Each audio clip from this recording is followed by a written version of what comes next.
Howdy, howdy. We are live on a Friday night with a brand new episode of Star Trek Strange New Worlds to talk about. And this is an episode that I have seen a lot of varying opinions on. So people are loving this episode, people are hating this episode.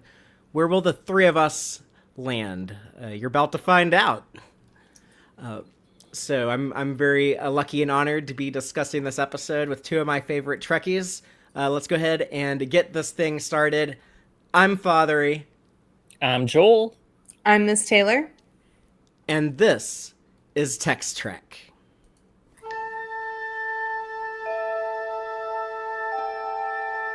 Engage.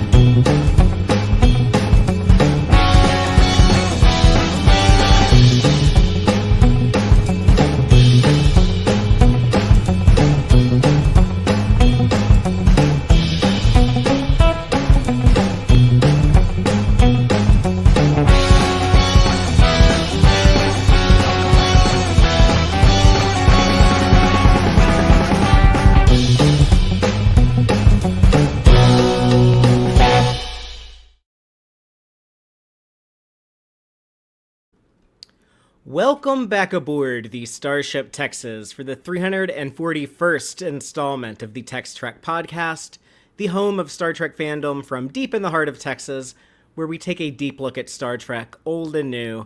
And tonight we are talking about Star Trek Strange New Worlds, Season 3, Episode 4, A Space Adventure Hour, written by Dana Horgan and Kathryn Lynn, and directed by Jonathan Frakes.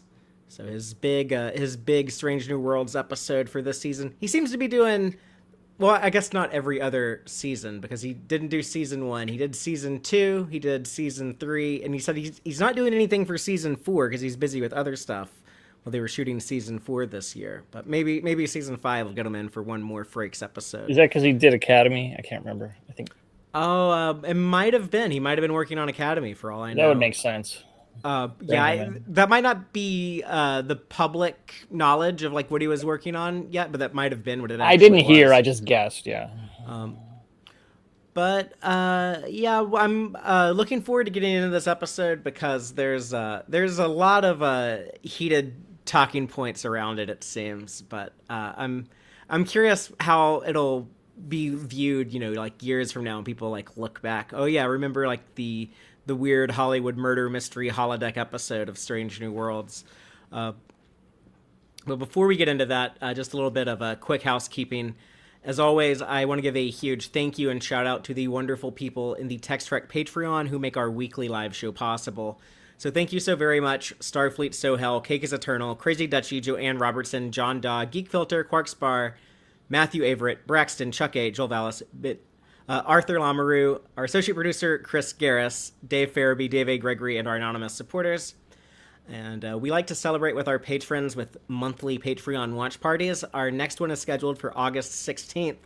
And because STLV is happening next week, we are in August now. That's Vegas month. But we're going to be doing the 2 casino-themed episodes of Star Trek, TNG's The Royale and Bada Bing, Bada Boom. That will be a double feature watch party on Saturday, August 16th. I'm looking forward to watching those with our patrons. Rachel, who hosts the Tex-Trek First Reaction streams on Thursdays, actually considers The Royale one of her most favorite episodes because that was one of her early episodes when she first started watching TNG as a kid. So that'll be fun. I love the DS9 does Ocean's 11. Bada Bing, Bada Boom. So we got some Vic Fontaine action. It'll be Saturday, August 16th at 3:30 p.m. Central, and that's open to all our patrons. You can join the Patreon as little as $2 a month, and that will get you into those monthly watch parties. If you can afford to be more generous, there are some additional perks as well, some higher tiers. Like, for example, if you can support at the bridge crew level or higher, we'll throw additional watch parties for your birthday. So any bridge crew or higher patrons, if you want to have a watch party on your birthday and your birthday is in August or September, let me know and we'll get something scheduled. But yeah, Joel, how excited are you for STLV? You've been to the con a few years now, so you're a STLV Yes, this will veteran. be my third in a row, and I am beyond excited. Yes, Moopsy and I got Moopsy as snack. Yeah, we're gonna Yeah, have a grand old time. packing some Yeah, bones for because your I don't want Moopsy to be plush. have my bones drank. Right, right. You can care for a Moopsy appropriately. It's possible, but yes, I'm beyond excited, and yeah, I'm just trying to, I, fit stuff in my suitcases, and I'm packing. I don't know where I put my TNG com badge, but I will find it. And I have a backup, but it's not as good. But so that's what I'll be doing the next 2 days, and then I leave. My planes, trains, and automobiles journey begins on Monday. I fly in on Tuesday, and yeah, I'm beyond excited. And it'll be Miss Taylor's first STLV, not a first Yes. Yeah. con, but But I was just about to ask Taylor. You've been hearing people like me and Joel talk up this con for years at this point. Yeah. Uh, so, what do you think about your first STLV? Are you excited for that? Of course, I'm excited. I'm trying not to have too many That's wise. expectations because I want it to be still kind of a surprise and enjoyable. And yeah, I'm really impressed with how massive the list of celebrities and writers and creators are for this con. So it's going to be really interesting. Yeah, it's gonna be a big one. So, and this is the most I've ever seen them branch out to Star Trek adjacent, but not really Star Trek things. There's a lot of Battlestar Galactica actors that are going to be there. and They're other even, Star franchise. I mean, yeah, the other Star. I mean, Billy D. yeah, Williams. I Like, mean, yeah, I've seen him at cons before, but he's one of if you're into that Star franchise, he's probably up in your top 10, probably your top 5, as far as like legacy actors go. So, uh, that's interesting. I kind of miss it being a bit more Trek focused, but it's still going to be, I think, just a whole almost a week at this point. They went back to the 5-day yeah. convention, so we're just going to be submerged in Star Trek for the most part of a week. Even more so than we typically are in our daily Yeah. lives. It tends to be a big It's part a of lot. it. Yeah, they released the schedule for Wednesday and Thursday, and I was already looking at it going, it's like, I'm going to miss things no matter what, which we already knew, but Well, if anyone listening or watching this is also at Vegas and you see us, please feel free to say hi or say howdy howdy, as I like to say. So, but yeah, we have a pretty big episode of Strange New Worlds to talk about. At least I think I have a lot to say about it. okay. But Joel, would you like to give the well, hold on. I'm getting ahead of myself. Before we do opening statements, I just want to quickly recap the episode by reading the official synopsis, and then I'll kind of expand on that with spoilers. But the official synopsis reads: when La'an tests a prototype holodeck with a fictional case only she can solve, the consequences of failure get greater and greater, with the Enterprise hanging in the balance. And so, yeah, they basically are going to, I don't know, alpha test, beta test, whatever. They're testing the holodeck for, I guess, the first time on a starship, something that will become a Trek staple by the time you get deep into the 24th century. But Lon's little detective story on there does the standard holodeck thing where, the safety protocols stop working and then the computer won't let you exit the program, and a lot of things we've seen before. And we kind of just get a return to all the classic holodeck tropes of the Berman era, and eventually they decide, like, oh, this technology is not ready. We need to put this on ice for a while, which I guess eventually people are just like, hey, we know that stuff breaks down all the time, but let's use it anyways, because we never get away from these types of malfunctions. But anyways, and then, who saw this coming? But Lon and Spock not only like to do sexy dances together, but I guess they kiss now and are going to have some type of romantic subplot going forward. That's how the episode ends, so... Joel, before we go into our episode breakdown, where we run through this episode beat by beat and cover every little nook and cranny, like we're Detective Amelia Moon going over it with a magnifying glass. I before don't we have get one of those. I should really get one. yeah, go replicate one. But before you do that, before we get in that episode breakdown, give us your opening statement and tell us your broad thoughts on this episode. I think a lot of people thought it was like highs and lows. I'd say it's more like highs and mids. Yeah, because some of it was just kind of like I don't know what they're doing there, but I mean, okay, the Spock dating rebound thing, maybe that's low, but otherwise it was some really great things mixed with some weirdness, and then some really fun, retro holiday stuff for the characters and the actors to do. I guess some of them are just programs; they're not the actual characters, but anyway, I think it's overall pretty fun, and there's some weirdness, and then there's dancing too, and Christina Chong is amazing dancer, and I didn't know that. I know she could sing because I've heard her sing, but apparently she can do everything. So She's a triple threat, as they say. she really is quadruple because she can do security too. Oh, right. She can also fight. Mm-hmm. Mm-hmm. Deadly tango. Yes. Well, every time I'm thinking about this episode this week, I'm like, this is one of my favorite episodes so far because it's so fun, and I really love how happy La'an is, like especially like in her murder mystery story. She's so excited and she's having a lot of fun, and I enjoy that. And then I remember the last few minutes and I'm like, I can't say that I like this episode. So that kind of like really throws me off because I like probably 90% of it. And I don't know, I really enjoy like the fun, quirky TV show on the murder mystery. It's like so embedded. Like there's so many different stories going on that are really interesting, and there's so many layers to each of the characters. So it's really fun to pick apart like the familiar things that we see from actors that are in Star Trek that's like leaking into like a character that's playing a character on another Star series. So it's really meta and really fun, I think. And I don't know. And again, I think that the Strange New Worlds casting, wardrobe, all of that, like knocked it out of the park in this episode. I'm obsessed with pretty much every single one of the recreation room episode. Yeah, the costumes and so there's a lot of things I like, and one big thing I just really hate. So, Well, I mean, I guess we're all three kind of saying the same thing, that like the episode's a bit of a mixed bag, that there's things we like more than other things in it. But I have thoughts. They do this holodeck episode. They clearly wanted to do, okay, we're gonna us Strange New Worlds writers, we're gonna make our own holodeck episode.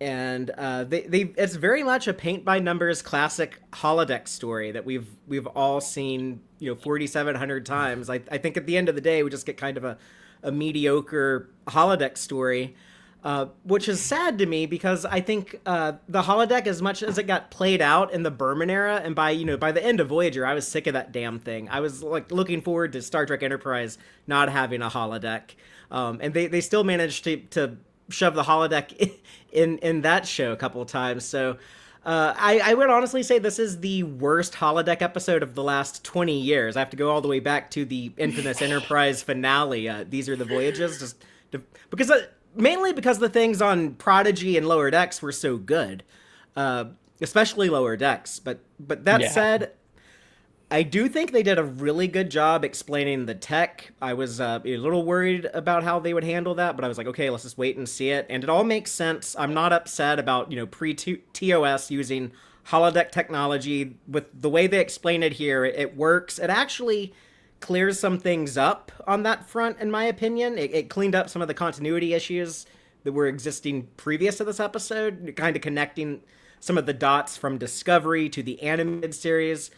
But I kind of wish that they just did anything with the holodeck other than a detective story. We've seen them do that so much with Sherlock Holmes and Dixon Hill. So the Amelia Moon detective story just felt... sorry. I hate to interrupt you, but this is also the first time that we've had like a female lead in that role. And I think that Yeah. it's so much more interesting and like it's its own like fake character and it's not actually like Sherlock Holmes, which is like a character we already know. Well, Dixon Like, Hill is a fake character too, so it's yeah, like but it was it's just like Lady Dixon Hill is what it came off to yeah. me. But they all are so pretentious and I feel like Amelia Moon is so much more fun and like relatable. And like I don't know, that's probably just because I've read Nancy Drew, you know. So Yeah, being like closer to Nancy Drew than Holmes. It's yeah. And so It- I thought that this was a really good interpretation of having something same but different. And like I'm not a big fan at all of the Sherlock and Dixon Hollow stories. So I was actually surprised to like this one more than those. But probably people will hate me for saying that. So No, sorry in advance. no, I But think you're I liked safe. this one. I liked this one just because I personally found it more relatable and it was, you know, it was very rinse and repeat. I will agree with that. But yeah, like I think this would do so well if the seasons were like 25 episodes long still. And I think like just because we know we're only getting 10 episodes, like it kind of feels wasteful to be putting an episode like this out in 10 episodes. You know what I mean? But they obviously really wanted to do this. You can They really wanted to do a holodeck episode. I just wish Yeah. it wasn't like let's do a murder mystery because that felt Yeah. very trite to me. And I love having Alon who can like, oh, I'm gonna go play a video game based on my favorite fictional character I had growing up. I love that for her. I just wish they had been like a little bit more creative than just doing the same thing that you know, Data and Picard like to do in the holodeck. So that it was stale to me. The holodeck murder mystery was trite and stale to me. But that's not even my biggest complaint with this episode. The way that they present that 60s sci-fi TV show, I don't know how else to look at that like opening sequence and not think of that as kind of a full-on insult to the original series. And I think they try to rewrite history a little bit and exaggerate some of these personalities that are, you know, clearly supposed to reflect real life people. And it makes TOS look like the stupidest shit made by people who were not good at their jobs. And Star Trek can do a great job making fun of itself. And like just like how I was complimenting Lower Decks and Prodigy, both those shows do much better at paying homage to the original series. You know, like the Enterprisians in Prodigy, like, yeah, they have like this like shitty production they do on a stage with like bad homemade cosplay of Starfleet uniforms, but it's so earnest and like their effort and what they're trying to do, and they don't look like, oh yeah, we're just like a lot of shitty people who suck at our jobs, you know, making this TV show. And they do try to compliment the original series. They do try to compliment Star Trek when Celia Rose Gooding gives that speech that, you know, it's well written. It's a lot of the words in there I thought like they're beautiful, but I mean that's just so on the nose. Doesn't even like that. It's not like on the nose. It's like on the entire face. I don't know. It's just it's like Star Trek breaking its arm trying to pat itself on the back, and I'm embarrassed of how much self-congratulation that like this is the episode that they're like, we're gonna put it free on YouTube for everyone to see, and it's like this is kind of an embarrassing episode to me as a Star Trek fan. This isn't something like I'd be proud to show everyone, you know. And instead of telling us that the fictional show and this fictional holodeck program, instead of telling us that show tells like powerful stories through science fiction that benefits the world, like instead of telling us that that's what your show does, the Strange New Worlds is the sci-fi show that does all these great stories that people connect to, that make the world a better place. Like, instead of just telling us you do that, like, just fucking do it. Like, there's plenty of shit in the world today that you can make a meaningful Star Trek story about, instead of making an episode about how Star Trek is a lot of episodes that are meaningful stories. Just do the meaningful story. Like, there's plenty going on in the world right now. There is plenty going on last year when they wrote and shot this. There's a genocide going on right now where people are like shooting babies for fun in Gaza, and hundreds of thousands of innocents are starving to death that the U.S. has been supporting for 2 years. Like make a story about that. Strange New Worlds needs to do better. I really don't see them like trying to tell stories that address anything about like today. Like I guess like in season 2, you know, with Ad Astra as Spera, that's uh, talked about a lot of like real life issues with, you know, marginalized groups that I think largely represented the trans community. But like even that, you know, they still played things a bit safe and were a bit wishy-washy and didn't want to really like commit to a message. And with season 3 so far, you know, 4 episodes into season 3, I say this with no joy in my heart as someone who I often cite Strange New Worlds as my favorite or one of my favorites of the modern Trek shows, but so far season 3 is my least favorite season of the show. And uh, I want more from them. Like I want these writers. Like here's gonna be like my litmus test for them in these remaining 2 seasons. Is right now the rat bastards who run Paramount, who bribed the Trump regime, to approve their merger. And basically, like, they sold out their freedom of speech by they fired Stephen Colbert. They changed 60 Minutes. Now CBS News is going to have a guy who reports to the top of Paramount about, like, you know, making sure that there's no biasy against the president. That was like part of like the agreement to approve the merger. If these remaining 2 seasons of Strange New Worlds don't tell a story to try to address that, I mean, like, goddamn, like South Park is like, you know, they're telling stories about it. Like, I expect Star Trek to be just as relevant. And so yeah, I'm just, I don't know, it's just like, it just irks me. Like, the more I thought about this episode, like, the more I'm pissed off. Like, don't pat yourself on the back and be like, oh yeah, in the past all these other shows told a lot of meaningful stories. Instead of doing that, actually tell a meaningful story in and of yourself, and not just what I consider just a mediocre holodeck episode we've all seen before. They didn't want to create waves, the cowards. Yeah, I mean, like, they're kind of like, yeah, it's like that you point a finger, but like 3 more are pointing at you. That was written a while ago, but it's rather prescient. Yeah. But yeah, so sorry I got so fired up there, but I thought of this too as as the a trilogy with, as you mentioned, Prodigy's All the World's a Stage, and then Strange New Worlds' own Those Old Scientists as love letters to the franchise. This is sort of the third in a trilogy. Lower Decks sort of spread it out, and it wasn't just one episode; it was the whole show, really. But this is, yeah, the weakest of those 3 by far. Mm-hmm. That speech that Uhura's, you know, it's really what Gloss, the agent who gives, is amazing. But the show she's talking about is not the show. It's not the show in the show. It's not The Last Frontier. I already forgot what it was called. Last Frontier. But the only thing I can think of is there is an explanation for that, but it's super. You have to like really try. It's because this is the parody of Star Trek in a Nancy Drew novel. This is not really about that show. It's the show as it would appear as a joke in a Nancy Drew novel set in Hollywood. And it kind of works in that way. So that's... I'm reaching for that explanation, though. That's actually funny because I didn't think any of the throwback, like, TOS, like, shots and stuff that they did in this were insulting. And, like, I mean, I thought they were super over the top and silly, but, like, I think that that's also, like, how some people think Star Trek is. And so, like, that's why I'm saying... That's why I'm saying they're agreeing with that, though. I think it comes off as like, oh yeah, like, these stories were stupid, the sets looked fake, the women were just there for eye candy, and the captain asshole can't act. It was like trying to cater to all of those criticisms. Yeah, I don't know. I think I understand what you're saying though about like that this can be insulting and stuff. But when I've watched it, I never felt like any of that. Like, I felt like it was just kind of more of like what Joel just said, of it being like part of this TV show from the Nancy Drew novels, but like, or you know what I mean, like part of the Amelia Moon story. So it's a little quirky and so, but obviously it is poking itself. But I don't know. I guess I just didn't take it as like so black and white as you did. Like,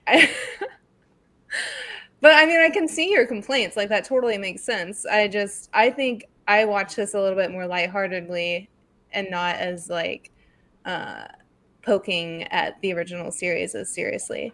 But again, I agree with both of you. Lower Decks did so much better at the love letters for TOS. Like, but that's not what this is. This isn't a love letter. Like, this is like a little jokey and hokey. So, but it's also not as funny as the others too. It's nowhere near as funny. True. Which is sort of strange because you think you could be if you weren't doing that, but I don't know. I think out of the love of those things, more humor actually came through. But I wasn't trying to do a Kirk there, but I did accidentally. I don't want to just bash on this episode the whole time we're talking about it. There's a lot in here that I think was executed very well. But there's a bit I'm going to bash on. So you've been warned. I'm probably going to be like bashing the opposite direction and be like, what? Why don't you like that? Well, let's talk about the opening of the episode. We get like an actual scene from their fictional show, The Last Frontier, with no context, but it's just Paul Wesley in the chair being the captain, giving orders, and kind of. It's not even like how Shatner played Kirk, but it's like the parody version of that, like they would do on Saturday Night Live. But we got like some shitty looking bug-eyed monsters on like a I do love the half plastic things sunk into the wall, just like TOS. Yeah. That was I think it looks so cute. Like, I mean, it's obviously it looks amazing. Yeah, I think the set looks really fun and the colors are all there. Like, this is what I want Two Worlds to look like, but like not as like obviously this silly. But I was actually excited to see this much color, and like I like these costumes so much. I think they're so fun. But I liked some of the dialogue is pretty funny actually. Like when Maxwell Saint is the name of the actor that Paul Wesley plays, but when he says, "Don't lecture me on jurisdiction, Lieutenant. I wrote the book on space jurisdiction, and I am known for my diction." It's so funny. I think honestly, okay, this is probably gonna be controversial as well, but I think this was my favorite Paul Wesley Star Trek performance. Like, and not really as like, obviously he's not Kirk in this, like he's Maxwell, whatever. But I feel like he just like leaned in so hard, like he fully committed to this. He goes full on Kirk, goes on full on Shatner, Yeah, I loved his facial expressions so much. Like he was so expressive and silly, and like obviously not taking himself seriously, and like it was, I think, good acting. And I did see like so many teeny tiny like Shatner expressions in his like obviously that's who he's emulating, but I think it was just really funny. Like I thought it was a really good acting on his part. It was super over the top, and I love that. I like the extra drama stuff, that little flair, but I enjoyed that. That opening credit sequence where it had like all the original series font, but it's a very heightened, exaggerated type of a captain speech monologue instead of the space, the final frontier. These are the voyages, blah, blah, blah. But this is the only episode of Star Trek ever, to my knowledge, that didn't have, they just completely did not do their opening credit sequence at all. Like none of the actors are credited until the very end. Because Enterprise changed the visuals and everything. Yeah, and Strange New Worlds changed the visuals a couple times last season. Those old scientists, it was animated, and then and then at Subspace Rhapsody it was a cappella. I guess like the first episode of Prodigy, I think they don't show the title sequence until the very end, but it's still like the normal title sequence. But here they just do like this fake one, which it is kind of interesting to start your episode that jarring. Like it did. I was like kind of invested immediately. Like, okay, I am confused as hell with that opening. So I'm obviously supposed to be. Now I'm gonna get my answers. Do you have any other thoughts on that before we talk about the regular show? I did like having their names on the screen, because when we get into the holodeck and they're saying all their names, I was like, my brain is killing me, because there's too many new names with too many like characters who are playing that character. You know what I mean? Like I'm thinking like in my notes I literally have like Paul Wesley - Captain James T. Kirk except not - like holodeck Maxwell Saint / Shatner ? Like it's like I went back and there's filled in the right many, names like there's just later. so many like layers to each of their things. So I like having their like actor name like from the fake holodeck story like in the intro, just because I really needed like to see that and hear that as many times as possible, because I was like not the first watch through I was like, I don't know any of their names, like I'm confused who's who. And there is a part here in the beginning where they talk about their 84-month mission, and that's 7 years, the length of the Berman treks. So Yeah, I thought this that was was like a clever workaround past the 5 years. this was like Strange New Worlds trying to ask for a 7-season show. It's like, well, you're barely gonna get 5, so just be grateful for that. Although now they might do the sequel show, where they're at least gonna pitch that to to Trump's buddy David Ellison, who's gonna be in charge of Paramount going forward. But let's talk about like the when the show turns into the show we know, where we have Luan doing a security officer log. We see the Enterprise by this neutron star launching probes. It kind of made me think of like the opening of The Empire Strikes Back. Some really good visuals. I love the look of the neutron star. Oh, it's beautiful, yeah. And we find out about Luan's special mission in this episode, because she has so much experience with holographic battle simulators. Nod to Disco Season 1 that we'll talk about in the Gorn Eggs.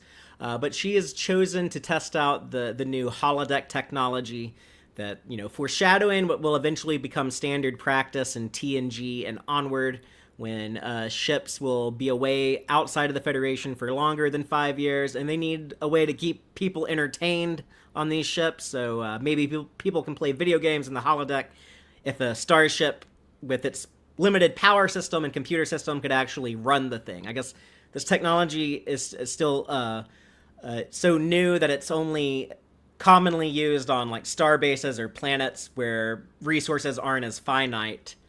And that's like our explanation of why they're able to do a holodeck episode in Strange New Worlds. And like I said in our opening statements, I think all of that works.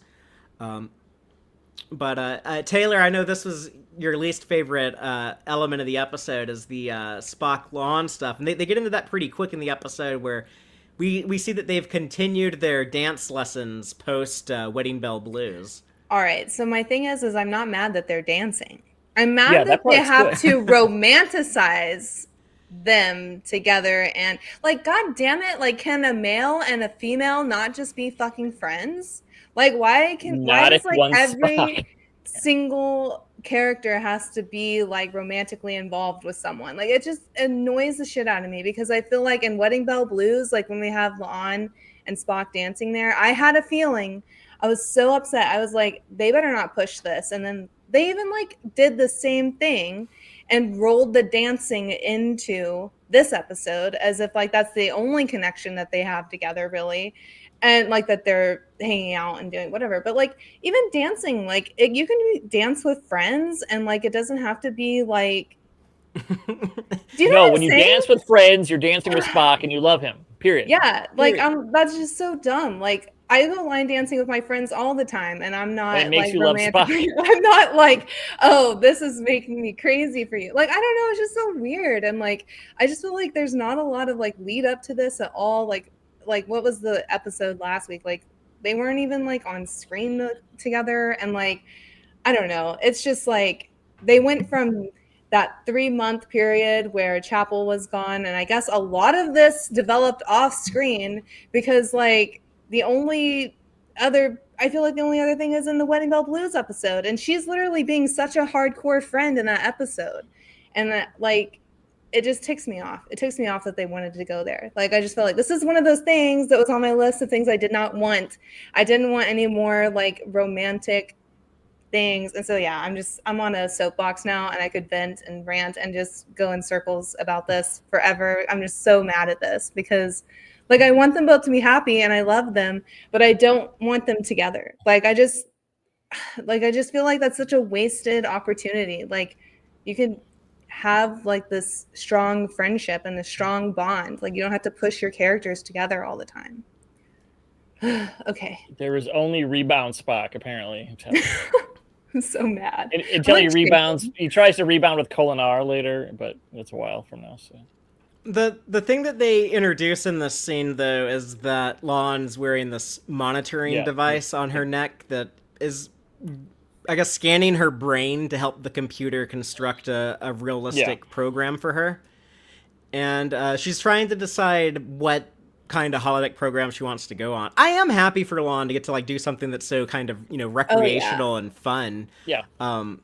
But I the romance doesn't bother me as much. I'll talk more about it at the end, but it does. I agree, it's very forced. It's very like out of left field. I know, like, and it's Spock again too. If it was someone else, it might be okay. Yeah. And another thing that bugs me about the show is like it's becoming very heteronormative. Like let's explore a queer romance. Like we've had a lot of straight romances on. Yeah, they here. talk about bi characters, but they show nothing. It's like Chapel, and I mean, obviously Chapel was going to have Corby, and Spock was fine, but there's other it's stuff. Talk, it's tell and not show, and they need to show. Just like I said, don't tell us that you're capable of big important stories. Show us big important stories, But it's more bi erasure, and then and no gay, and that's about it. Yeah, but there's like that tango, I guess. There is a moment in this opening scene where Spock is looks like he's like trying to like make a move, like he's trying to like kiss Lon when he's talking about like these fictional programs that humans enjoy in their entertainment. A lot of it is violence and romance, but but like before she goes in to acknowledge or receive the kiss or whatever, like that's when like the light bulb turns on in her head and she's like, oh wait, Amelia Moon would be perfect for a holodeck adventure. And then for whatever reason, every time I watch this episode, it cracks me up. It makes me laugh so much. But the way that they cut from the sexy dance scene and Lon being like, oh, Amelia Moon, we cut to Scotty and Martin Quinn's brilliant natural Scottish accent. And he just says, Amelia Moon, what the hell is that? Which, that's, I don't know. I just find that reaction hilarious. Is that on Saturn? I mean, It's like, the fuck is that shite? We don't do that in Scotland. Amelia Moon. I love, though, that this was such a good La'an. Okay, I'm sorry, I have to like recall here, but she says that the captain gave her the book whenever she was rescued from the Gorn. Trivia, does anyone remember the name of that ship that rescued her, that Una was on? Is the Martin Luther King Jr., by the way. Okay. I forgot. But, I couldn't remember it at all. The captain of the King Jr., as they called it before, but they gave them the book. Please continue, Taylor. Sorry to interrupt. I just wanted to drop that trivia. But what I wanted to say is that I love that they do show this, because this is a continuation of her like Gorn PTSD trauma resolution, like working through that. Like it's like, oh, this is how I discovered it, is from the captain who rescued me, whatever. And now it inspired her to become a security officer, and like, like those kind of like murder mystery vibes and like who done it. Like she's talking about like justice and stuff. So this is obviously like a huge inspiration for her to become a security officer. Yeah.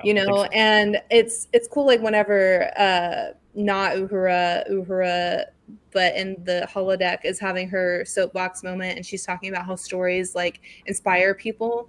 Like this is that for her, And so it's so cool to see La'an's growth and her interest, and her be so excited about something and good at something, So I'm stoked about all of this, about just for La'an's story arc in general. Like I'm just very happy that we get actually a fun storyline and a happy story for her.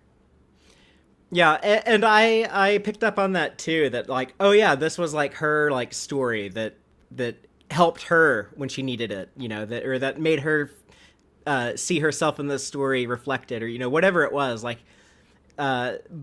I just wish it wasn't the same thing that Picard and Data were into on the holodeck. Just could it be like a different genre other than like like a detective solving mystery? Like I don't know, could she be like into superheroes? Like someone gave her like a comic book. She was like, oh yeah, I want to go be like a superhero on the holodeck. We haven't done that before. Or like I don't know, just like Like, I know they've done westerns before, but we haven't seen as many holodeck westerns as we had detectives, so it would have been cool. You with mean that that too. dying genre? Ugh. Yeah, exactly. It would have been cool too, even to have her in the old TOS style, and like there was some kind of like TOS episode on the holodeck, like instead of like, you know what I'm Or a saying? murder Like, at the instead of doing- studio. Where they were filming. Yeah, instead of murder at Hollywood Studio, it was like actually murder in space, but in the holodeck. So like pretend she's doing a Strange New World episodes on the holodeck, but it's If there was a like some TOS. old vintage pulp science fiction that someone was Right. still reading, yeah, that would be Right, cool. like she was a security officer on a pretend spaceship. Like I think that Mystery would be kind Captain of fun. Proton. Yeah. Yeah. I don't know. Yeah, I agree with y'all Yeah. that there could have been any other story, but I still like that it was something that inspired her. But I like some of the limitations they give the holodeck here, like the fact that it can't create characters from scratch. They have to use people that they have records of from the transporter buffer, and that was a fun way to have like these actors play other characters. We've seen that before with our man Bashir, but I like that, and this is different enough from that I approve of this explanation for the characters, and it was fun to see those people. Interestingly, like, she doesn't seem that phased by Paul Wesley being one of the like she had like that those complications with Kirk in season 2, but I guess now she's not Barkley. Okay, she's over she can that. handle it. Yeah, she's I guess actually sane. But another episode where Paul Wesley's on, but Kirk's really not actually on the Enterprise. Yeah, They just squeeze those in. I love it. I just love it at this point. They're just like, you're going to be here, but not really. We're 24 episodes into the people who say like, why is he always on the ship? We're 24 episodes into the 46 episode show total, right? We're over halfway there. He still has only been on the Enterprise twice in all this time, so he doesn't pop up as much as you think he does. Fake there 100 million times, but yeah. Oh yeah, alternate timeline or holodeck or whatever. Like, oh yeah, like all the time, all the time. But let's talk about the when they turn on the program and Luan steps into the holodeck. It's like that classic TNG black and yellow grid, which Lower Decks also used. Even though it looked different on Voyager and Prodigy. So sometimes holodecks look like this, sometimes they don't, and that's okay. Or maybe like the older ones do. But Spock is there in the holodeck, except not really. Like later on, when she figures it out, she's like, "Oh yeah, you were never here at all. Ever since I stepped foot in the holodeck, you were fake." And Ethan Peck does. Peck is holding himself more rigid. Yes, he is acting differently than he does, even with a more emotionless Spock when he's not tangoing. Yeah. So when you rewatch, there is a marked difference with his performance, and it's really good. Yeah, he does feel way colder and way more analytical to her. And like the only time I felt like he was a little warm is when he says the game is afoot. And every other time it felt like he's a little off. But I didn't put my finger on it at first either, so I was a little surprised. But that game is afoot could have been from a log or something. He could have been a direct quote from. Something else I wanted to bring up is I don't like that they started calling this the holodeck immediately. I was actually really annoyed by that because I wanted them to call it the recreation room. Like, like in the animated series. Whenever I thought it would come up in the middle or something. When Una says or holodeck for short, I was like, how the hell does that make sense? Recreation room? Like, if you wanted a short way for that, it would be the rec room. Like, why would you call it the holodeck? Like, out of that, like, I just think it's silly. But they know that most people out there aren't going to, if they've even seen the animated series, they probably don't remember that, and they wanted it. They wanted people to think of the holodecks from like TNG and Voyager and DS. Although DS9 called it the Holo Suite, and everyone seemed to understand that. So, it's the Quark vision. Yeah. But yeah, if you're rewatching this episode, not only it's a good thing Quark didn't know about the transporter patterns, because man, the things he would have made. Yeah, you're right. Like he could have gotten Kira's pattern right away.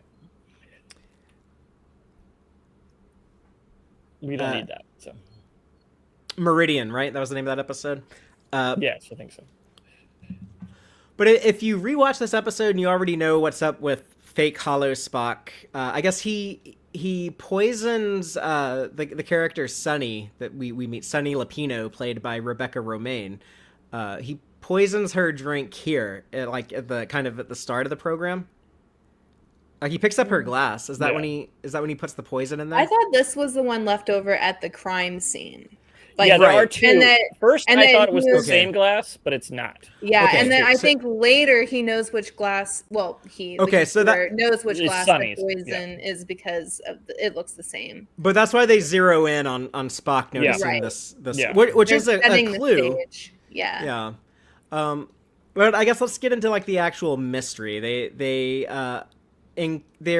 arrive in a big mansion that I assume was like somewhere convenient to shoot at in Toronto, and they see fake Uhura, not Uhura, but Hollywood power agent Johnny Gloss. Joni. Is it Johnny or Joni? Joni, you're right. Joni. Joni Gloss, who's freaked out because the producer of this TV show died, and 3 of her clients are on the show, and there's a bunch of people here at the house.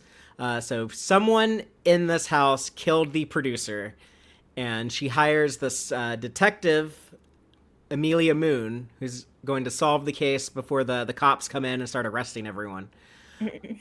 But whose transporter pattern is this producer, the dead producer? Mystery. Yeah. It's no one saw. And I think Aaron said when we watched it, it should have been Battelle.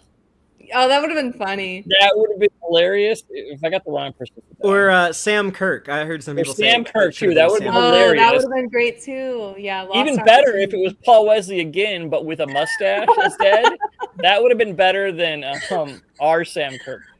Oh, that's good. That would have been joyous, but instead, I guess it's a red shirt from the lower decks. Guess Yeah, so. I don't know. just one of the 203 people who are currently serving on the Enterprise, Yeah, 'cause or someone who you- just beamed up recently, like I Kirk. paused it. You clearly haven't seen this person before. It's an elderly gentleman, and I don't remember.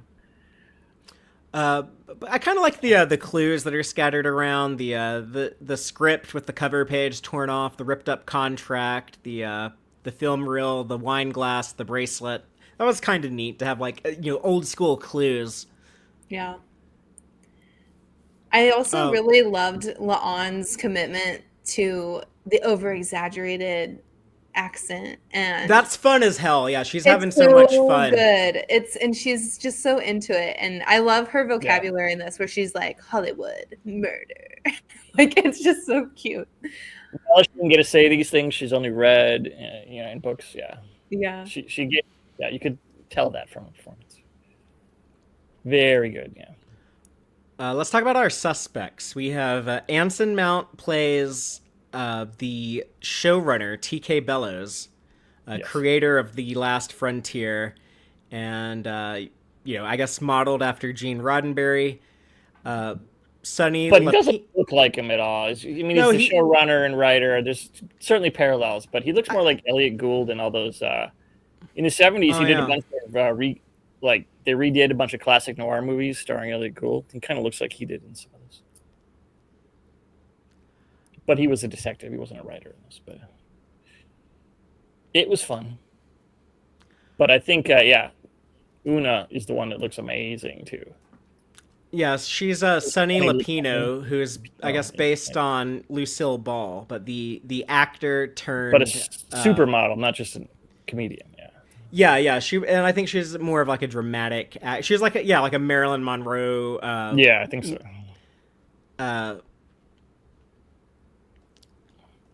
They mentioned she got an Oscar nod or something, and she turned that into the Last Frontier show, and kind of a Liv Tyler type.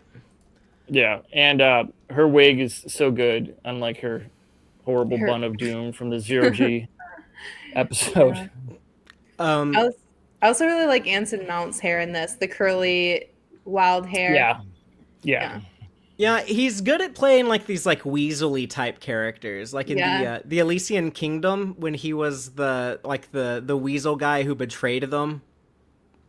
And then here, But I don't know. It's kind of weird to me that some of these people are like based on real people, and it's like this guy is like Gene Roddenberry, but he's even more of a megalomaniac, and this character is kind of like Lucille Ball, except she's murderous. I guess, or I guess she's not the murderer. No, it's DeForest Kelly. Yeah.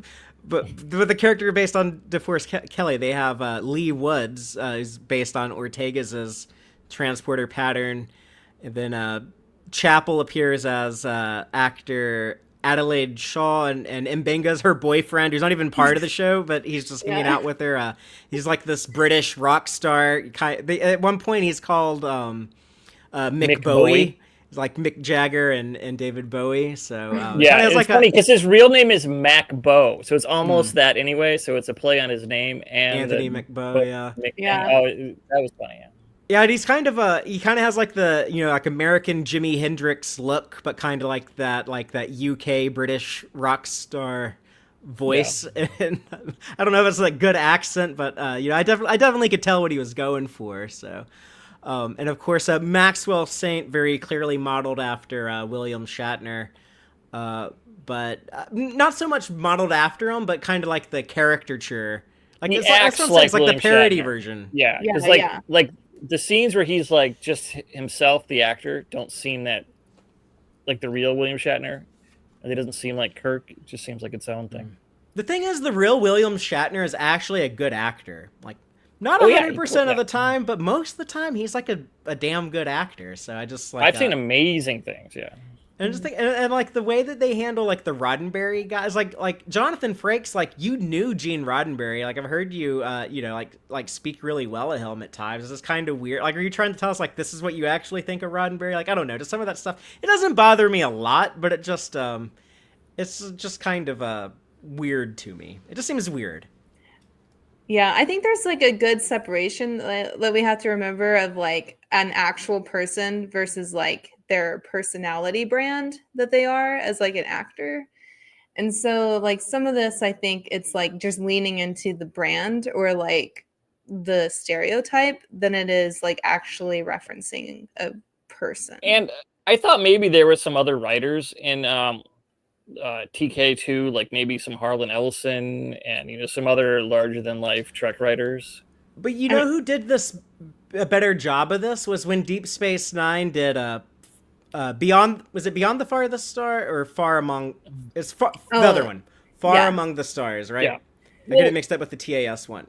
I know, but if we go to that episode, this is all going to be sad compared to that because that one's amazing. Yeah, but they had all of those writers that were kind of like based on real people. Like Armin Shimmerman's character was like, oh, this guy, he's a lefty blowhard, but kind of an asshole. That's clearly Harlan Ellison. Or like this dude obsessed with robots. That's Isaac Asimov. And yeah. And even like that story that was like, oh, look at like this important science fiction in the 1950s. Like it didn't just like tell us like, look how powerful this stuff can be. It actually showed us like how powerful that could be with Avery Brooks's performance and directing in that episode. But anyways, yeah, I digress. Yeah, that's a tough act to follow. Kind of makes you question like, why would you attempt to follow that and kind of retread on some of the same territory? But I do have a lot of fun here. It sounds like y'all do as well when Luan starts like detecting because like the first half of this episode, she's having a blast when she's getting to do the hokey American accent and get to like question the suspects and look at the clues and stuff and the lipstick on the glass. That type of Rebecca stuff. Romaine, it's just she sells this so well. It's amazing. Right before she dies. But yeah, she looks like a really she gave like a pretty convincing performance as this scorned but powerful, but also has like a lot of conviction Hollywood studio woman who's poisoned. So sad. She name dropped Johnny Carson though in NBC, talking about like going to NBC, which was the original. A lot of people might not know this, but that was the original home of Star Trek in the '60s. Was NBC. Yes. Not CBS. And like the being recently divorced with the your other studio head, I guess. That was, very, very clearly Lucille Ball. Yeah. But this is when Laon's like, "Oh, this is on hard mode." Like I wasn't quite prepared for this. I'm gonna need a partner. Like, Well, she was impressed that it leveled up. Like, it was Yeah. like, oh, she's too good at this. We got to get tougher.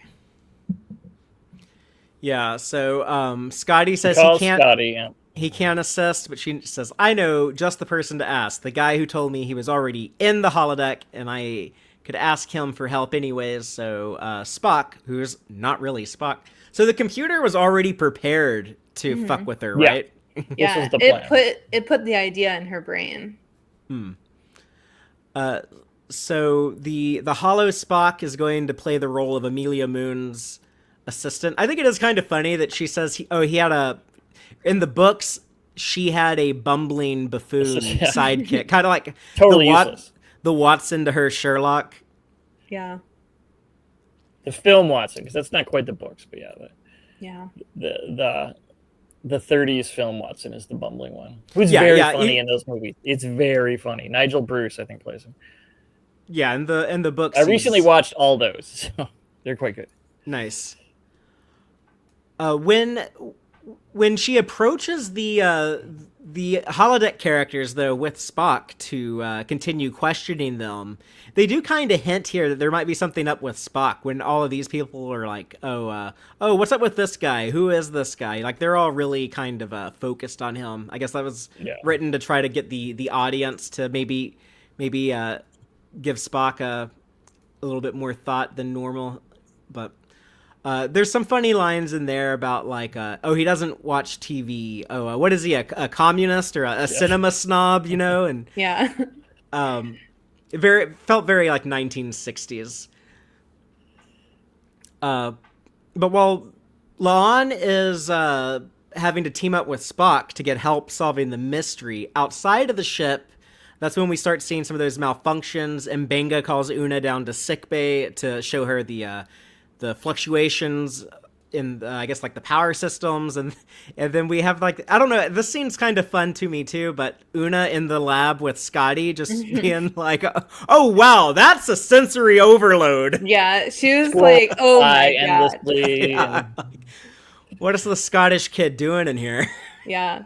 I think that it was really good though when she says that, and I'm sorry I didn't write this down, but Scotty replies something like, well, in my experience working with someone can be detrimental. Like he tells her immediately like what's going, like we don't really pick up on it until later when he really spills the beans, but like he's not really hiding like the reason that he wants to work alone. Like I feel like that was pretty clear. He's like, I've been let down, and I thought that interaction was really good, and I love Scotty so much in this episode. But I know a lot of people are complaining that he's too young and stuff, but I'm thinking like if every day is like this for him, he's gonna age so hard. Age him. Are a lot of people I feel like I'm the only one complaining about that. I've heard a few. Okay. I think just acknowledge that he's too young, and then. But he's so great. Forgive it. We just have to forgive it. Yeah, it's so good. Taylor lives with me, so she has to hear my complaints more than most people. Well, actually, what's surprising is someone who I'm friends with, who isn't even a Star Trek like big fan. Like I don't think she's even seen all the stuff. She brought that up to me. She's like, "Isn't Scotty too young?" And I was like, "Have you even seen the original series?" And she's like, "No, but he looks too young." And I was like, "That's a weird thing to say because Steven's been complaining about the same thing." But it personally doesn't bother me because I feel like he gets the mannerisms and the voice and the humor so well. So I'm okay with letting that slide personally. Yeah. The only time it bothers me is when him and Ethan Peck are when they have a scene together, because it's like Scotty coming off younger than Spock makes something in my brain crossfire. But other than that, I like everything about Martin Quinn as Scotty. But while he's having issues outside of the holodeck, in the holodeck, La'an and Spock begin questioning the suspects. So they run through all of them. Maxwell Saint. Got her little detective notebook. It's adorable. Yeah. The bracelet in the murder scene belonged to him because he and producer Tony Hart were both having an affair with the same employee of the studio, like the same secretary, I guess. Secretary, yeah. That's what it was. So yeah, a bit of like a actor womanizer, I guess. Also, in the vein of William Shatner. I like when they talk to Chapel's character, though. We get to hear Jess Bush speak in her natural Australian accent. That was a little jarring. Well, what? I've seen her at conventions and stuff. Yeah. Like I've seen her like talk like that on the Star Trek cruise. So like Yeah. I've heard this before. It didn't really bother And me. we used to have the ready room where you could hear her too, but alas, yeah, not anymore. But she talks about being a Hedda Gabler on the West End and how I had to look that up, but apparently that's this hugely influential Norwegian play, and it's sort of like, and but the woman is the lead. And, she's like the daughter of a Scandinavian general. Yeah, and but she doesn't like circumstances she's been thrust into, and then like apparently it's a big thing, but I'd never really heard of it, and so I was glad when I looked it up. It's like, oh, okay. Maybe it's a big thing on the West End. It's from like the 1890s too. It's old, much older than I thought it would be.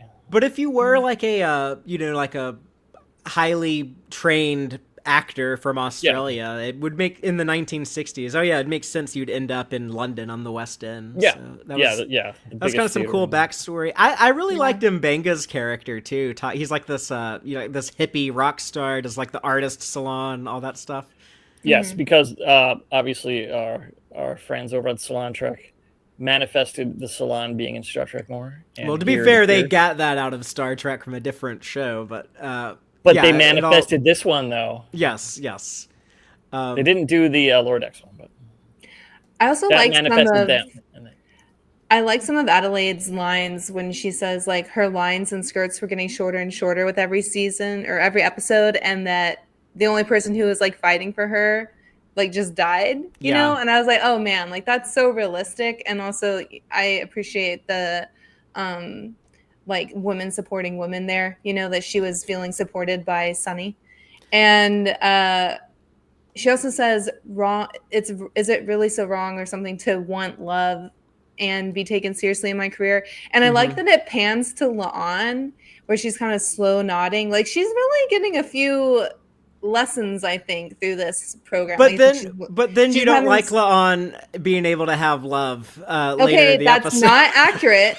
That's not what I said. I don't like it that it's with Spock. You don't like that it's with Spock, yes. I think that's forced and it's super weird, and I don't want to get into that more. We can come back to that. But no, it's like Tango student. It's inappropriate.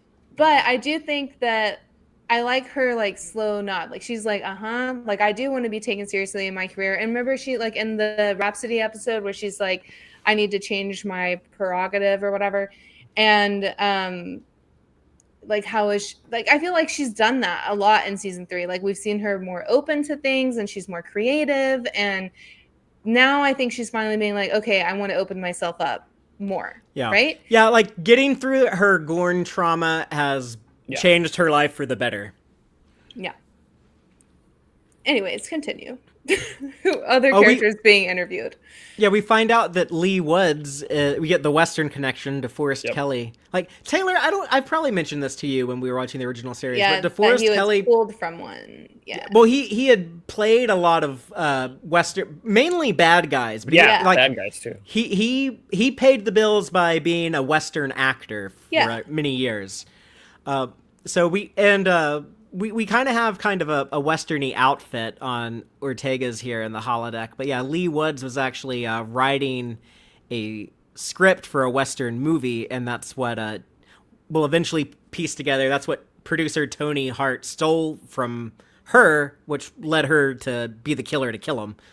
I love how he says that. Set in the Dakotas or something. Yeah, he's got a really cool voice. He's like kind of breathy when he speaks, so it has like this almost like an echo in some of his words. It sounds so cool. Here in Minnesota, it's just Dakotas. Yeah, the Dakota. Yeah, the way Bab said it was a little cooler. It was in his fake British accent. You know, like his natural Nigerian accent. I guess it sounds a bit different, but I like the character. Which is close. He played. It's very close to a British pronunciation. Yeah, because it's British influenced. Yeah. When they question TK Bellows, he's very suspiciously. I was kind of thinking he was going to be the killer because he behaves so sus, but he's So like packing up creepy. his suitcase. Yeah, he's like trying to Yeah. get out of there. This actually reminded me a little bit of like Stephen King. Like the vibes of the place kind of give a little Or at least a creepy. writer character in a King novel. Right. Because that's like half of his novel. Exactly. But, yeah. Yeah. And it's just I'm kind a of writer. terrifying. I'm never a writer. happy. We're never yeah. Yeah. That's King. And like you said, like he's so good at playing like a rodent character, like mousy, ratty. Like he just seems Weasel like is what I said. Weasel. Weasley. Yeah. But he like does so good. Like his He little screwed like me out of my show. small I'll get him. I'm not hands gonna and kill mannerisms. him. And he has like those little whimpers and stuff all throughout the episode. Like it's like he goes like a lot, and it's like creepy and like weird. But it's kind of like how Gene Roddenberry, if you go watch interviews with him, he would kind of mumble when he talked. He'd be kind of mumbly and soft like this. Mm-hmm. Yeah. So I feel like Anson Mount really crushed it with the acting because it's sold as like it was easier for me to not see Pike, right, or Anson Mount. Like this is a completely different. character. He completely disappears into it for sure. Well, let's talk about the neutron star interfering with the ship and the safety protocols getting taken offline. But Lon pieces it together. If she believes, okay, I think Lee is the killer, and Lee killed producer Tony Hart over the stolen script. And then as she's saying that, holodeck Spock moves her out of the way to stop her from being hit by a chandelier that was cut by someone with the intent to make it fall on her. Mm-hmm. And I have many thoughts about this. That seems like a really hard thing to pull off, but it is. Like it's basically part of a video game. The way that holodecks are used. That happens in mystery novels too. They just cut chandeliers. Yeah, it's like a scripted event. But the more important plot point is that part of the chandelier, I guess, cuts her face, establishing the safety protocols. Does it though? I don't think it did. Oh, did a hollow Spock fake that? I think this was going to be the end game for the computer, except the computer couldn't exit the program either because it would have gone haywire and was airing out. I think the computer painted that on her because she does not feel that at all. She doesn't notice that's there. Spock but also, I feel like her pain tolerance is so high and she's so distracted that she wouldn't notice that, especially because it's not a lot of facial What is the first thing she does here? She gives up. She tries to exit, which would have meant she lost. The computer would have won because she's like, oh, the safety protocols are off. Oh, we got to get out of here. Computer wins if she exits.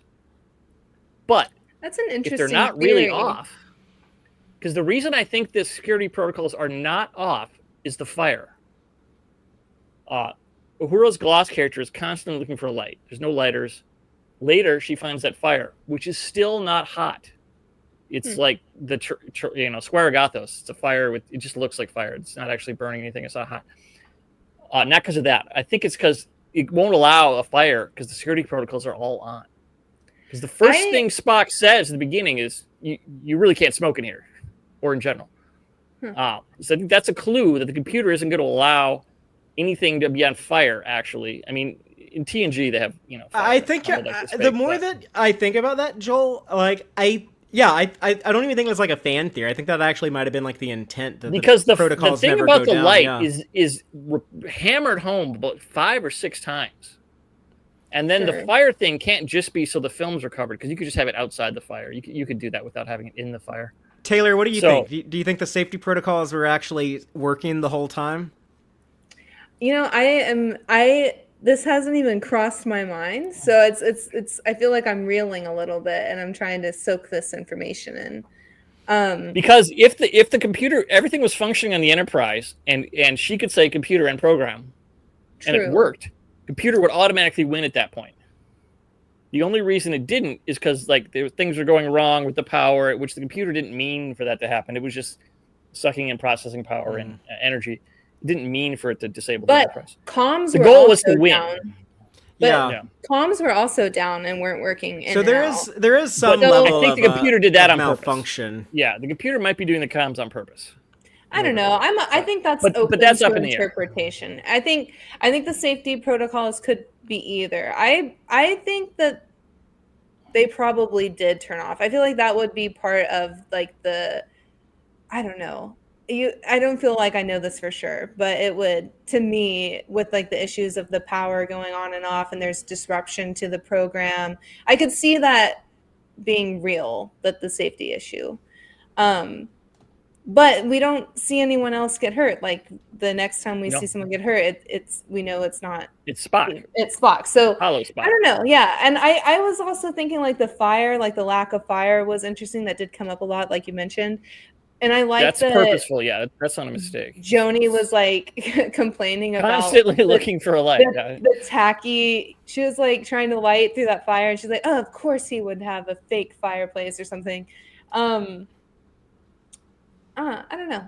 I feel like the safety protocols are probably off, but I don't think that that's 100%. I could see either way.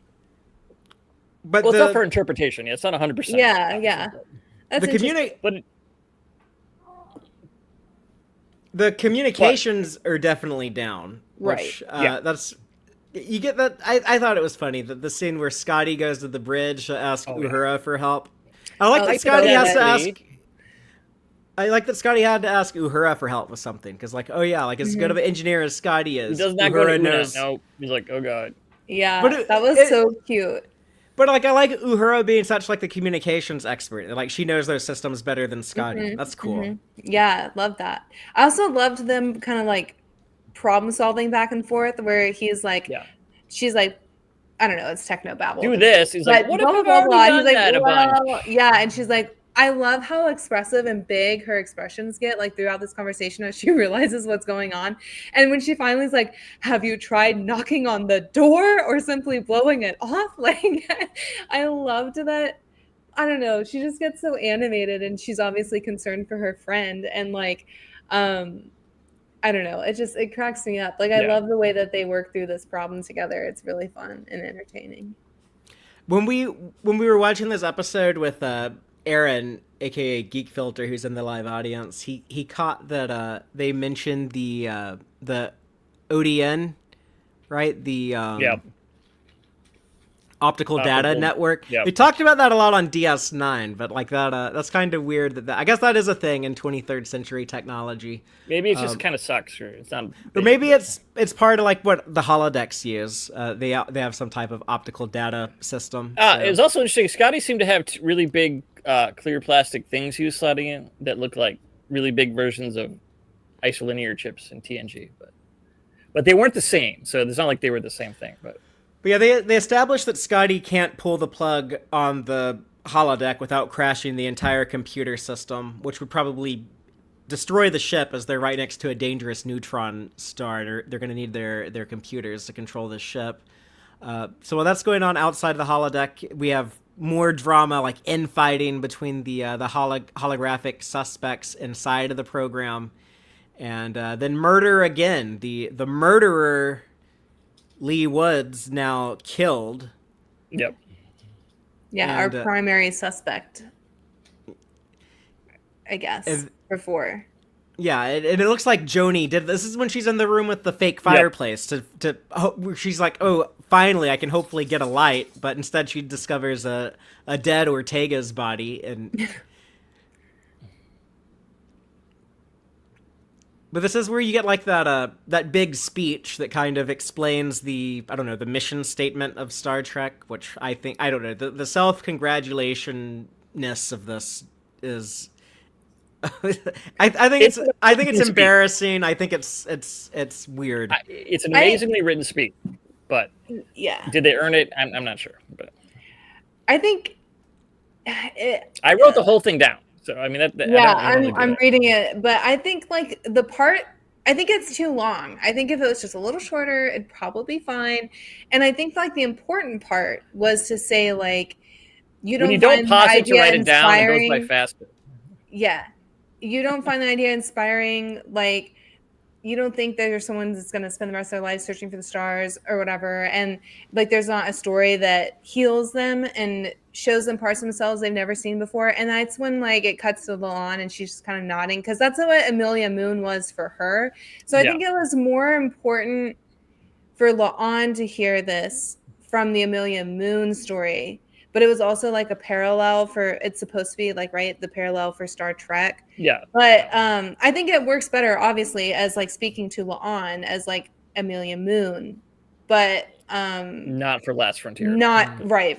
For Star Trek, it worked, but it's like what I'm saying. This is why I think this is piss poor storytelling right here, because they're showing and I'm sorry, because they're telling instead of showing. Like they're telling us. Like, if you tell good enough, it doesn't matter. That's the thing people forget.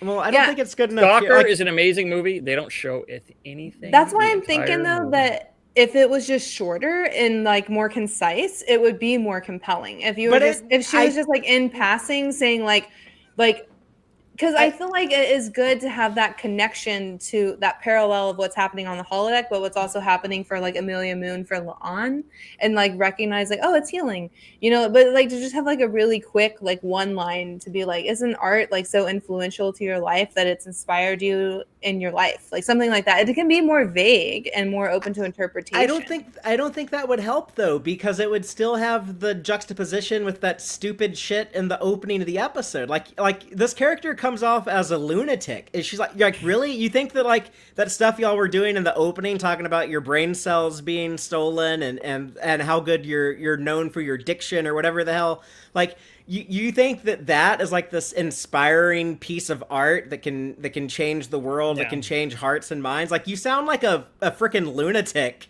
Well, maybe we just got an excerpt from one of the not so good episodes. Maybe that was Spock's brain. Yeah, that was like their bad season 3 episode. I know like they're still in their first season. There's so many episodes of TOS that you could watch and say, and like it isn't good, and But we also have like the good episodes, and so here, that's what I'm saying. Like here, like instead of telling us that the Last Frontier show has value, then they should have shown that. Like the comparison I'm going to use is, you know, Deep Space Nine, far beyond the stars. But like when they did their here's like our retro 20th century science fiction storytellers, they like showed us like how meaningful those stories were, how much it meant in the 1950s for someone to write about a black captain of a space station in the future. How like it showed. It didn't just like tell us like, oh, this stuff is important. It showed us an example of it. And I needed that here in order for this to work. But also I'm embarrassed of the self-congratulation nature of it. So it's just tanks the episode for me. If they had done like a more serious like TOS scene in the beginning that felt more inspiring, then this would have worked better, is what you're saying. Or if they were going to stick to the like the loonier side of the TOS like reference in the beginning, then they didn't need the speech of it being so artsy and inspirational. Yeah, they should have done one or the other. Right. They aren't aligned is what you're having a problem with. Yes. Yeah, nothing that she's talking about matches up with what they showed earlier. So it's like it's weird that the show both like, I mean, like, I don't know how else to describe it other than, like, it insults the original series. It's like, oh, yeah, this, like, dumb 60s show that the people working on it weren't actually good at what they were doing.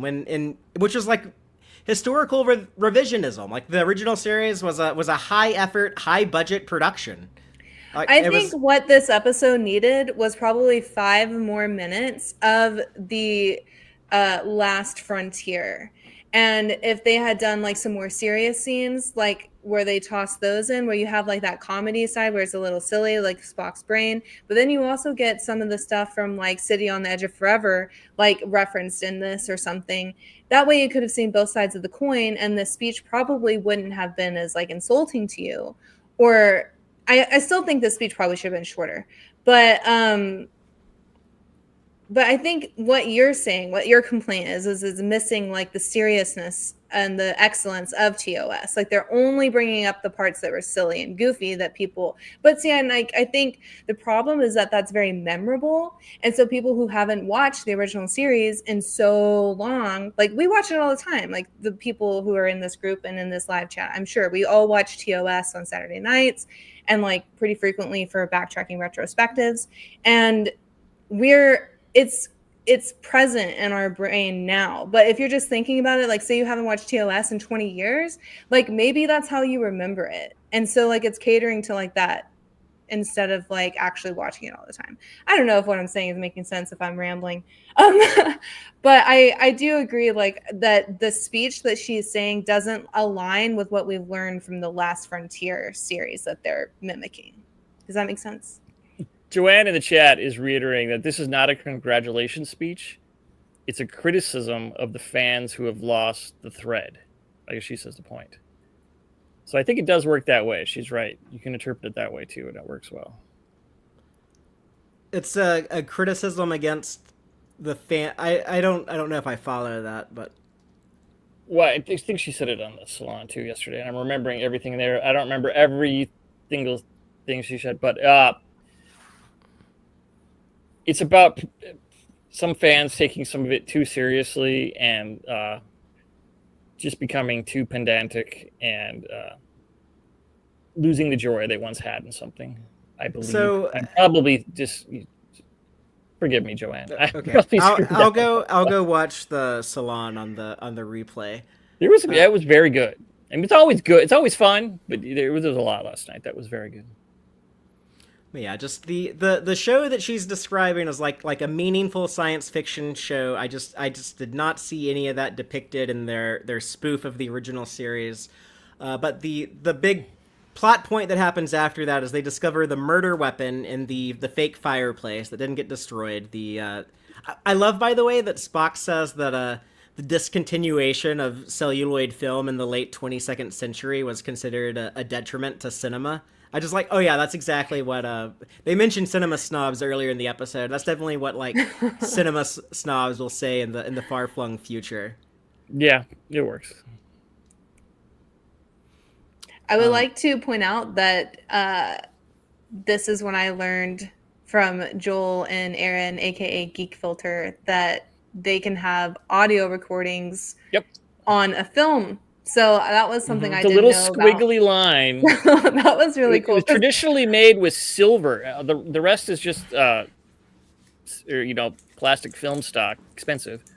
But the little part where it looks like a squiggly line when you hold it up, that was with silver. So actually, they used to film. They used to throw away. They used to actually take it, put it in a chemical bath, and recover the silver. That's cool. Because that part they couldn't do with just plastic. They had to do. And thank you, Chris Garris, in the live chat for chipping in $20 super chat for our STV travel funds. That should cover it all. Thank you. Thank you so much, Chris. We do appreciate it. Sincerely, thank you. And we will see you there, Chris. And yes, film stock, but... So yeah, let's move on to the neutron star and the holodeck. Both seemingly get more dangerous. The ship is about to be hit by a burst of neutron star, a gamma burst. That's what they call it. It's kind of that classic TOS, like, Scotty, we need more power, and he's like, oh, I can't do that, Captain. It's just I like Pike's kind of annoyance with Scotty throughout this episode, and I like what they come up with here to kind of show off Ortega's badass piloting. See, here's like a good example of like they show instead of just tell. Like they tell us all the time how good of a pilot she is, but like here it's something very easy for the audience to understand. It's not like a weird like techno-babbly thing. It's like, oh, you have engines for 30 seconds, so work your magic and get us out of range of this gamma burst. And Ortega's being like, I like a challenge. I can do this. And this is her first day back since her banishment. Right. Yeah. So she's ready to go. Got put back on regular duties. So maybe she'll be a little bit more well behaved now. They're clearly not done with that storyline, whatever they're gonna do with her Gorn PTSD issues, but they don't really I guess they reference it here by saying that they put her back to work when she but, wasn't quite done yet. Yeah, with chain of command training. Yeah, from the warrant officer. But it's at this moment that Uhura figures out the workaround for Scotty, that in order for him to communicate, he will need to make he needs to work within the rules of the holodeck program. And so he's able to install himself and his message into that found film footage La'an and fake Spock found in the fireplace. Just like a minor nitpick about this, but all the TV show stuff that they watch in this episode and everything that we, the audience, see, it's all in a 16:9 aspect ratio.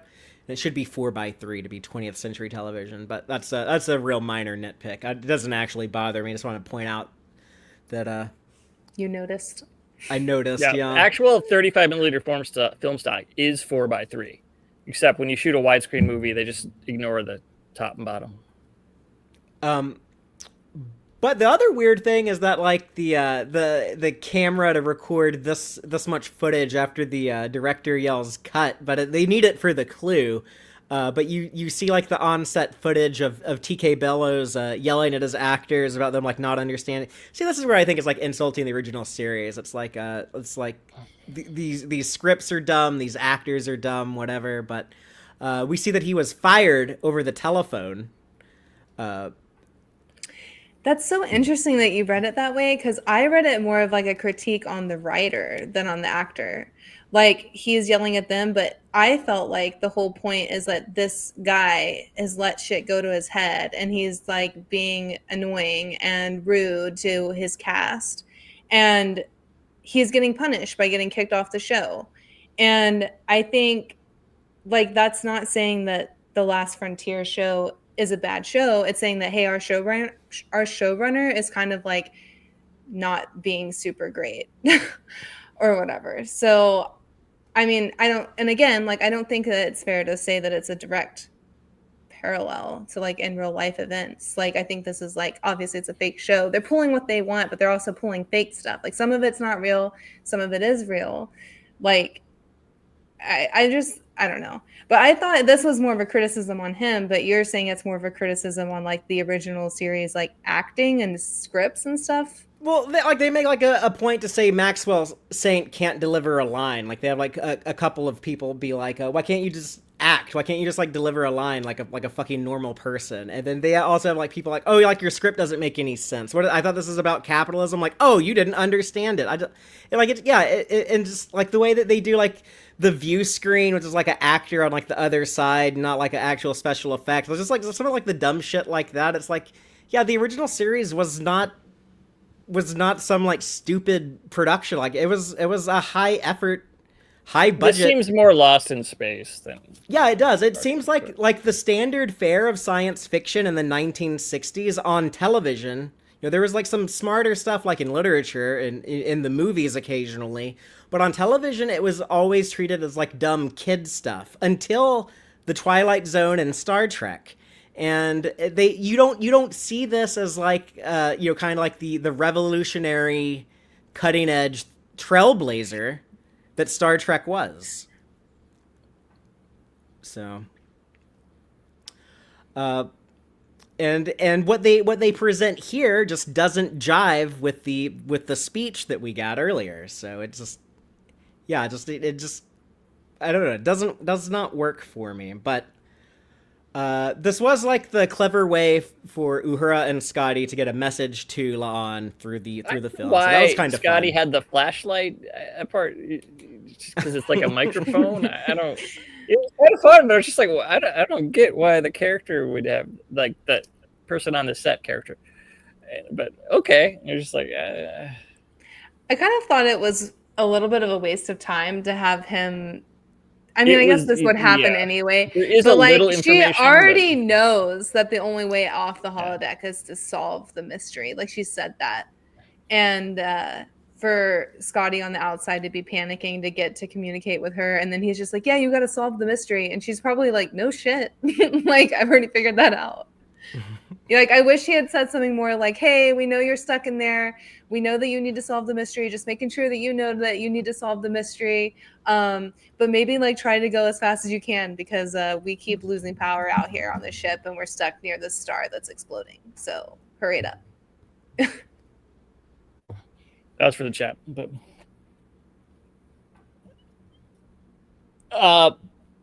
there's one thing I didn't get to anyplace else. I'm going to insert it here because I don't know where else to put it. Way back when we said what we wanted for this season, I already got one of my things, the submarine stuff in Battlefront Kenfori. This episode, I get another one of my things. We get a whole bunch of TOS lighting, pin lights over the eyes and that kind of stuff. Yeah. We do. Which I did say then, there could be, because I knew this episode was coming and it was kind of noirish, and that was basically taken from noir lighting. And we get that here. We have a bunch of shots where, especially the dramatic shot where Lon is like all alone and she comes into the room and it's a big frame and she's dramatically lit in the face. It's like we get a bunch of the TOS / noir lighting and it looks great. They did a great job. It looks amazing. After Spock and Lon watch the footage and get the message from Scotty, they have the drunk TK waving around a gun. So again, like the danger is amped up here, both like the neutron star stuff outside of the holodeck and in the holodeck. We have actually some gunfire. It's all part of the program, so no actual flesh and blood person. Pretty good at disarming a drunk TV in the game on like hard mode at this point. Yeah, it nicks Spock and injures him. We get some green blood on Violation.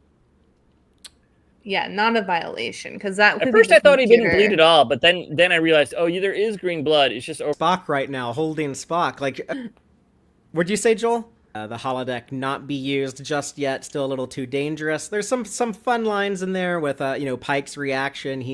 We know from Disco he really does not like holograms. In fact, in like Discovery Season 2, he said like, oh yeah, the Enterprise is never going to have holograms again. We're ripping all that stuff out. But I guess that didn't last too long because here we go again. But and we also get the line from Una to Scotty about how on this ship nobody has to do anything alone. There's 203 crew members, so still have not gone up to 400. We know before we get to the original series, they're going to go from 200 to 400. That must be like when everyone gets smaller crew quarters.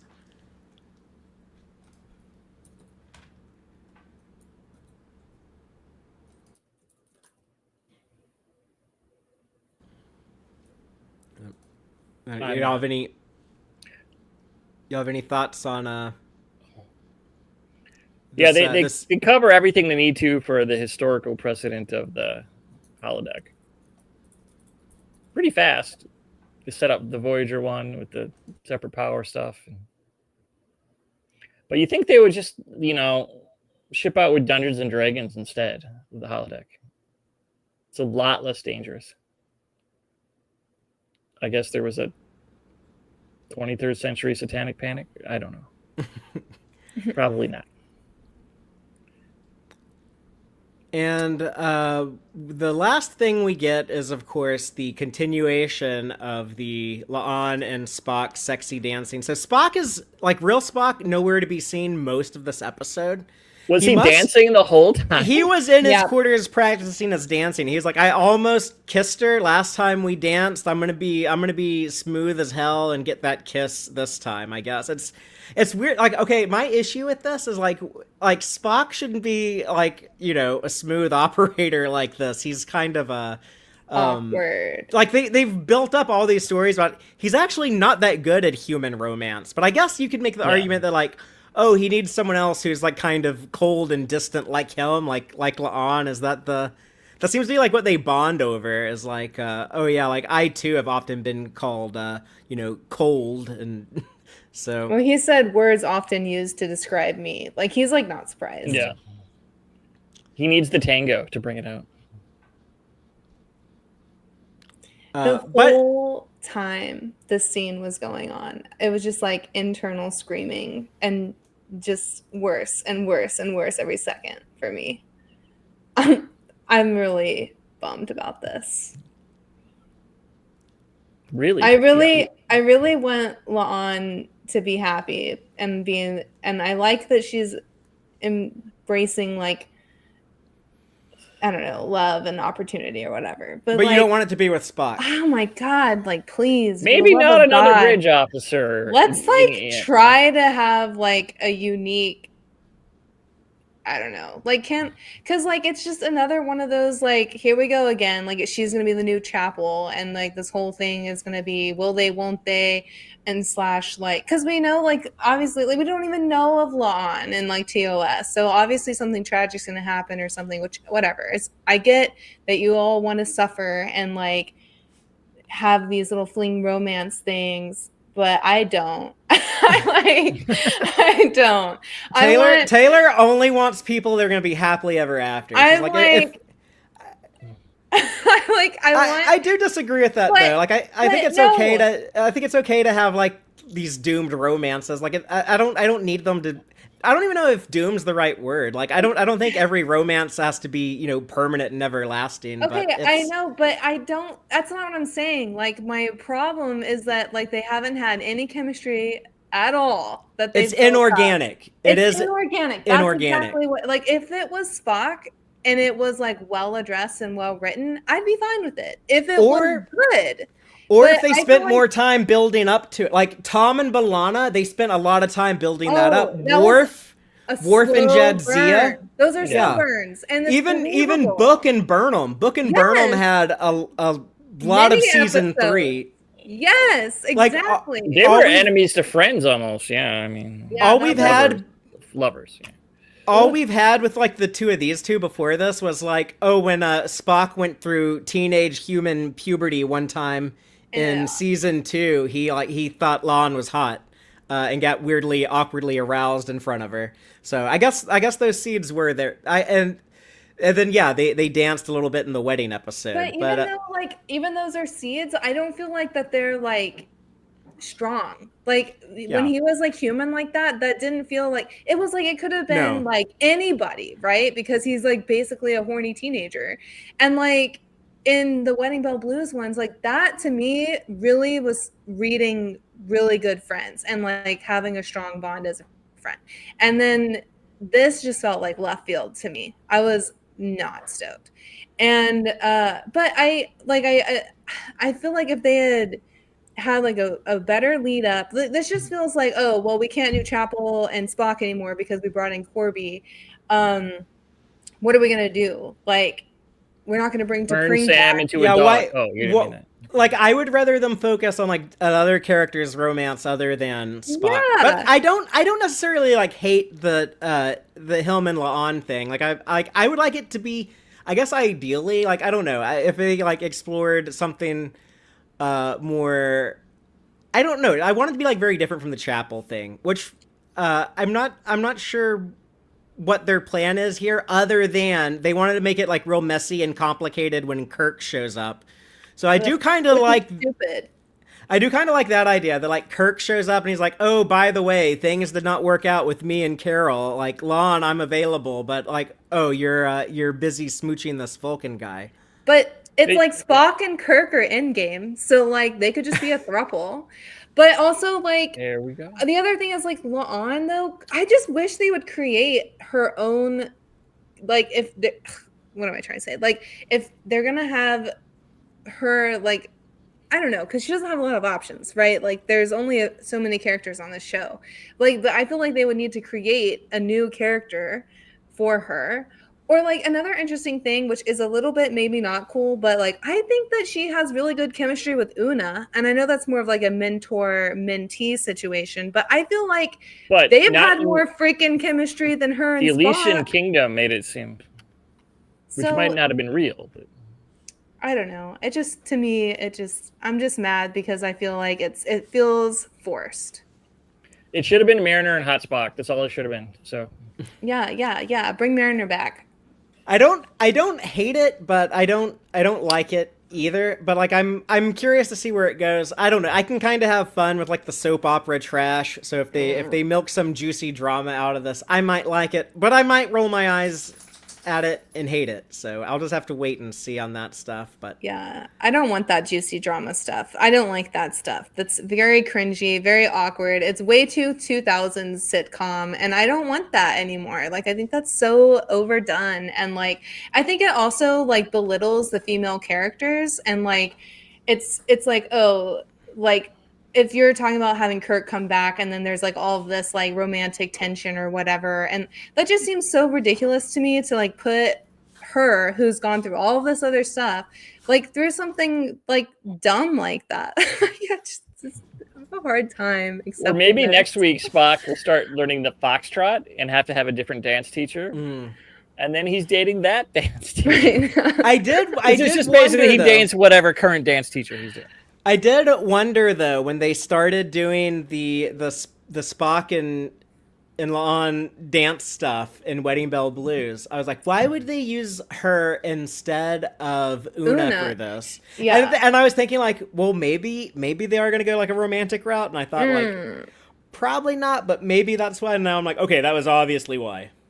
it wasn't strong enough though. It was too subtle and too quick. Like, yeah, it's too quick. They if they built it up longer, but they also 3 months, only but off screen. And also, like, Spock was still pining for Chapel in that episode. So I just feel like it doesn't even count. Like, there's just like, ugh, like it was just too much. This is too fast and it's forced. And but like, maybe why can't they just be friends? I just want them to be friends. God. Yeah, it's weird. It's weird that the show is like, well, we have to have Spock kissing somebody. He's either kissing T'Pring or Chapel or now La'an. It's like He needs to go to therapy. Jesus Christ, guys.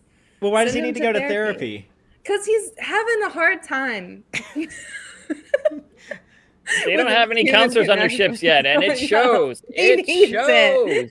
They need one. Oh they need my God. Yeah, I kind of would have liked to have seen like a Spock-La'an platonic friendship. I thought they kind of had good chemistry for that, but I don't know. I'll have to see what they do with the now that they're kissing each other. I don't like Trev in the live audience doesn't want us to call it a romance. He says one kiss doesn't equal a romance, but whatever their flirtation, whatever word I should use to describe it. But the Spock-La'an thing is fling. It's to be determined, to be defined, I guess, in the coming episodes. But yeah, we only have 6 more this season than 16, so 20. Yeah. There's only 22 more episodes, so yeah, I don't like. We're gonna have to spend some of those remaining 22 episodes dealing with the Spock-La'an thing. But yeah, then we get Sulu's got to come on the ship. He's got to date Sulu. The whole thing. He's got to do all that. So. We get the blooper reel at the end that this was really good. I thought it was lame that they reused the Riker joke though after Strange New Worlds did it better. Boimler did it better in season 2. You mean Lower Deck? It was nowhere. No, those old scientists. Those old scientists season. So Mike wrote it, but yeah, but it was those old scientists. Well, that was actually an improv from. There wasn't actually in the script. Jack Quaid did improv that because he's super talented, as everyone on Lower Decks is. Performers, as we will see in Vegas, because they're absolutely hysterical when they're apart, but when they're together, oh my God. Yeah. But yes, the alien falling out of the view screen, and she was great. Which I don't know, it looked faker than like anything that would have been on the original series. I'm sorry. Yeah, but as bloopers, it works. It works as bloopers. And that's Kira Gilman. I don't know who plays the Adosian bartender. It took me forever until someone was like, "Oh, that's why I knew I recognized the voice," but with only even less showing than the Adosian makeup, which is insane. It was hard to tell. But the physical comedy there of her just trying to leave the wrong way and the crew member having to run and get her to pull.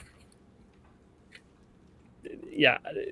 The bloopers work for me better than the regular show parts. But, sorry, we ran long again this week, so I don't really have much on Gorn eggs, even though this episode was pretty incestuously self-referential. The TOS bridge stuff's pretty obvious. But, yeah. But yeah, like I typically go through like the Easter eggs and jokes and continuity connections we think are worth bringing up at the end. But I'll just shout these out quickly. But we have the stolen brain cells, like the stolen brain and Spock's brain. Joel mentioned the 84-month mission as like a 7-year mission. They do mention the recreation room, which was originally conceived as a recreation room in the animated series. By recreation room is for recreating environments. Okay, cool. That explained that as being part of holodeck technology. Also, they mentioned the battle simulators, like we saw Lorca and Tyler using in Disco. We get the Sherlock Holmes reference. The as my ancestor would write, the game is afoot, referencing Star Trek 6 when Spock quoted an ancestor of his to say, "Once you've eliminated the impossible, whatever remains, blah blah blah blah." We get the actor, not a doctor line. You hear Frakes' voice as the director. Yeah. And I also think he shows up in the blooper backgrounds. He like walks behind the alien at one point. It's like super quick. I'm pretty sure that's him, but I could be wrong. I didn't think he was on screen any, but you definitely hear his voice. And I might be wrong. He might be in there. They're not well lit. Whoever's back there is not well lit. So. It may have not been him, but I thought it looked a lot like him. It's supposed to be just a crew person, yeah, but you get that much. I didn't notice who it was. But again, apologies for running long. I would like to read some subspace transmissions we've been getting, but maybe we'll have time next week because we're actually going to have to pre-record that show. We'll be in Vegas, but we'll still get it out, and we'll still have a first reaction stream on Thursday if we can get Sohel to be our Jellicoe and guest captain. That I think there are 4 shifts on Tex-Trek now. So yeah, Aaron Harvey will be joining Sohel for that, I think. So please check that out Thursday, and Friday we will be talking about Stranger World Season 3, Episode 5. Which is this the Sailot one? Let me double check. Through the Lens of Time is. Oh wait, yeah, the Sailot one's after that. Okay, Through the Lens of Time next week. So I hope I like that one more because so far Stranger World Season 3 not as good as Seasons 1 or 2 in my opinion. I'm not liking it as much, and I really want to. So we'll find out then. But yeah, this until then, as always, live long and prosper, y'all.